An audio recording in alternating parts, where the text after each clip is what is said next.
भीड़ हो गई है, इसलिए आरती को करना उचित होगा।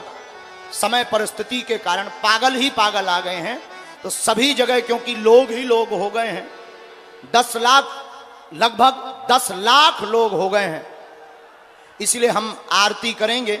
और इस सफोकेशन के कारण कई लोगों की श्वास रुक जाएगी, ऐसा हमें अंदेशा हो रहा है, मन में ऐसा हमें संदेह हो रहा है कि 1 या 2 लोगों को श्वास लेने में दिक्कत बन रही है।